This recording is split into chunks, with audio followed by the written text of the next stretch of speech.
We want to welcome you to the 2021-22 USD School of Health Science Reach Mentoring Program. We want to thank you so much for participating. This orientation aims to do the following. Number one, identify and list the roles and responsibilities of an effective mentor. And number two, list the expectations and the benefits of the Reach Mentoring Program. The timeline will run from September, which will be your first encounter. You will proceed to set dates and times for about an hour or so every month until April.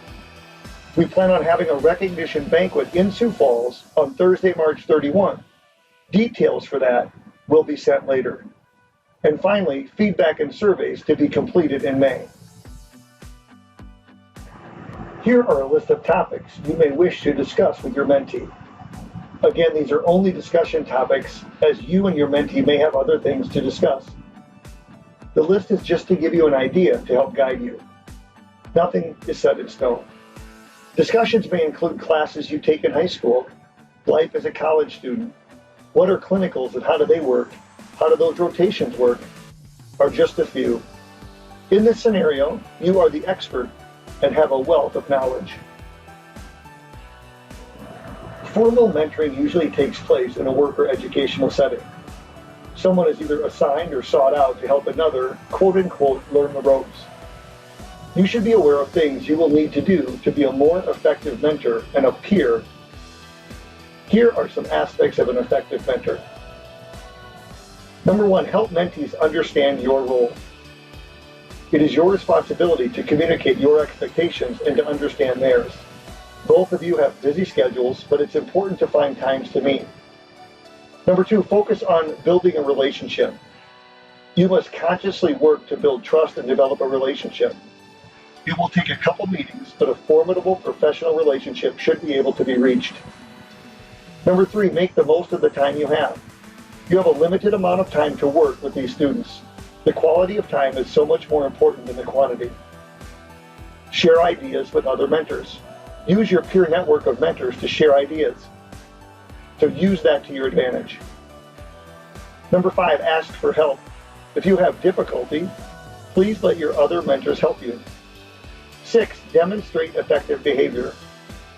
Please be on time. Showing up early is better. If something comes up, make sure to communicate with your mentee early and often. Also, listen intently.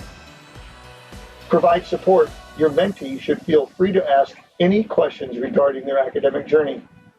This may include discussions regarding areas of struggle. Do your best to be supportive.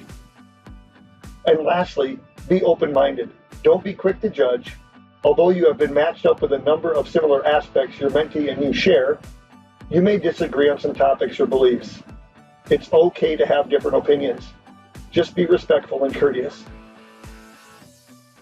Here is a list on how to balance your responsibilities as a mentor. Be aware. Learn as much as you can about yourself and about how you deal with challenges and opportunities. Know what you want. What do you want to gain from this experience as a mentor? Set goals. Continue to focus on long-term and short-term goals. Determine your self-efficacy, which is the power or capacity to produce a desired effect. Plan consistently. Determine how you will approach the next meeting with your mentee. Get an idea in your first meeting what your mentee really needs. Be optimistic. Assess your attitude. Some days you just won't be feeling it. Do your best to lay negativity aside when mentoring your student. And also reflect often. Maybe keep a journal. Objectively reflect on the accomplishments and the setbacks. Evaluate both the process and the result. Here are some benefits for the mentor. Number one, empowering others to succeed. Develop leadership and mentoring skills. Experience the satisfaction that comes with serving others. Improving communication and people skills. And gaining experiences to add to an application or your CV. Most of the skills gained through the mentorship will be transferable. This means that you will be able to use what you have developed in a future career as a physical therapist or nurse or whatever you choose, especially communicating with your patients. Focus on being an active listener. You will be able to take these skills into a future interview. For For any inquiries during the mentoring process, please feel free to reach out to Brock Rops by phone 605-357-1561, or you may email him at brock.rops@usd.edu. At the end of the day, successful mentors will help students become independent and confident in their abilities. You were there once too. You will not do this by constantly helping or enabling or by overprotecting them. You will also fall short if you fail to encourage them and be too disengaged. There must be a balance between a self-focused mentor and an other-focused mentor. Success comes when mentors strike a balance between their students and their own needs. As a mentor, you should take the lead in reaching out to your mentee and together establish a meeting date and time along with the topics to discuss. Most of these meetings will probably take place via Zoom. If you can get together at least once during the 9 months, that would be great, but I know it may not work out. In one of the documents you read through during the application process, there were some potential topics laid out for you. Again, please feel free to deviate from those if you and your mentee so desire.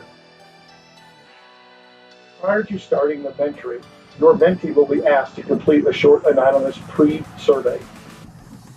After the mentorship program is over, you and your mentee will fill out a short anonymous post-survey. Only you know why you've committed to being a mentor.